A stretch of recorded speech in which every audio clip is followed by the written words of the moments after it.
తెలంగాణ ముఖ్యమంత్రి రేవంత్ రెడ్డి ఇవాళ మధ్యాహ్నం బెంగళూరు వెళ్లబోతున్నారు. ఏఐసీసీ అధ్యక్షుడు మల్లికార్జున ఖర్గేను పరామర్శించబోతున్నారు. అయినా ఇటీవల మల్లికార్జున ఖర్గే తీవ్ర అనారోగ్యానికి గురయ్యారు. జూబ్లీహిల్స్ ఉప ఎన్నికపై ఖర్గేతో చర్చించబోతున్నారు సీఎం. స్థానిక సంస్థల ఎన్నికల్లో బీసీలకు 42% రిజర్వేషన్ కల్పించడం, కోర్టుల విచారణ అంశాన్ని కూడా ఖర్గేకు వివరించబోతున్నారు సీఎం.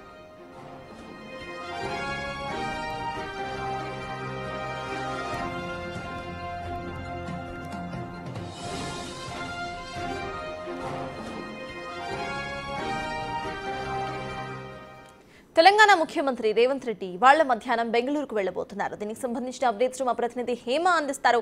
హేమ, చెప్పండి, ఇవాల్టి సీఎం బెంగళూరు టూర్ ఎలా ఉండబోతోంది? ఆయన స్కెడ్యూల్ ఏంటి, అప్డేట్స్ ఏంటి?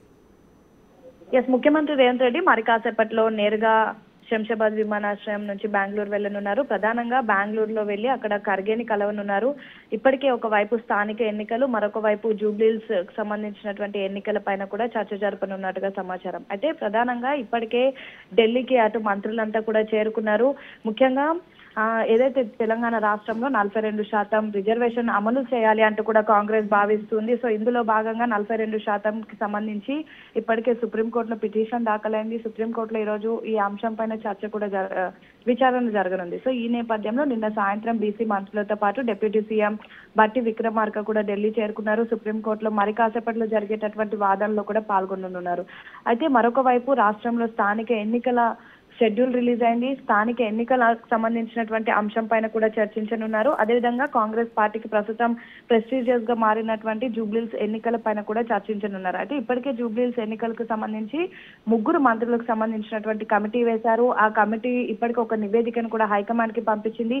అభ్యర్థి ఎవరు అనేది ప్రస్తుతం చర్చనీయాంశంగా మారింది. అభ్యర్థి ఎవరికి ఇస్తే అక్కడ సీటు కైవసం అవుతుంది, జూబ్లీహిల్స్ లో జెండా ఎగరవేయొచ్చు అనే అంశం పైన కూడా ప్రస్తుతం చర్చ జరుగుతుంది. సో ఈ నేపథ్యంలో ఇదే అంశం పైన కూడా సీఎం రేవంత్ రెడ్డి అటు మధ్యాహ్నం బెంగళూరు వెళ్లిన తర్వాత ఏఐసీసీ వ్యవహారాల ఇన్ఛార్జ్ ఉన్నటువంటి ఖర్గేతో కూడా చర్చ జరపనున్నారు. రీసెంట్ గా అటు హైకమాండ్ తో కూడా చర్చలు జరుపుతున్నారు. ఇక నిన్న మధ్యాహ్నం కూడా పెద్ద ఎత్తున ఏదైతే జూబ్లీహిల్స్ ఎన్నికలు కానివ్వండి, స్థానిక ఎన్నికలకు సంబంధించి మంత్రులంతా కూడా భేటీ అయ్యారు. అటు ఏఐసీసీ వ్యవహారాల ఇన్ఛార్జ్ మీనాక్షి నటరాజన్ తో బీసీ మంత్రులు, అదేవిధంగా జూబ్లీహిల్స్ సంబంధించినటువంటి ఇన్ఛార్జ్ మంత్రులు, జూబ్లీహిల్స్ ముఖ్య నేతలంతా కూడా పాల్గొన్నారు. వీటన్నిటికీ సంబంధించి ఇప్పటికే మీనాక్షి నటరాజన్ కు ఒక నివేదికను ఇచ్చారు. ఆ నివేదికను కూడా మీనాక్షి నటరాజన్ ఇప్పటికే ముఖ్యమంత్రి రేవంత్ రెడ్డికి కూడా అందించినటువంటి పరిస్థితి. మరొక వైపు ఏఐసీసీ కూడా పెద్ద ఎత్తున ఫోకస్ పెట్టింది. సో ఈ నేపథ్యంలో ఎలా అయినా సరే ఎవరికి టికెట్ ఇవ్వాలి అనే అంశం పైన కూడా చర్చించనున్నారు. సేమ్ టైం స్థానిక ఎన్నికల పైన కూడా చర్చించనున్నారు. మరొక వైపు ఈ రోజు అటు ఏఐసీసీకి సంబంధించినటువంటి స్క్రీనింగ్ కమిటీ మీటింగ్ కూడా ఉంది. స్క్రీనింగ్ కమిటీ బీహార్ ఎలక్షన్స్ కి సంబంధించినటువంటి మీటింగ్, బీహార్ ఎలక్షన్ లో ఏ విధంగా వ్యూహాలు పన్నాలి, సేమ్ టైం బీహార్ ఎలక్షన్స్ తో పాటుగానే జూబ్లీహిల్స్ ఎన్నికలకు కూడా ఈ రోజు షెడ్యూల్ రానుంది.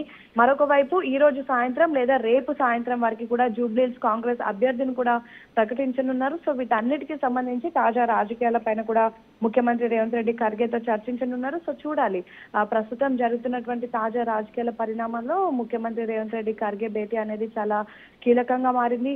మరి భేటీ అనంతరం ఇమ్మీడియట్ గా ఏమైనా క్యాండిడేట్ ని అనౌన్స్ చేస్తారా, అండ్ ఈ 42% రిజర్వేషన్ అంశం ముందుకు ఎలా వెళ్తారు, అండ్ సేమ్ టైం షెడ్యూల్ కి ఎలా ప్రిపేర్ అవబోతున్నారు, ఇవన్నీ కూడా ఈ రోజు చర్చించనున్నారు. చర్చించిన తర్వాత కొన్ని కీలక పరిణామాలు చోటు చేసుకునే అవకాశం అయితే ఉంది. సర్తాజ్. Thank you Hema.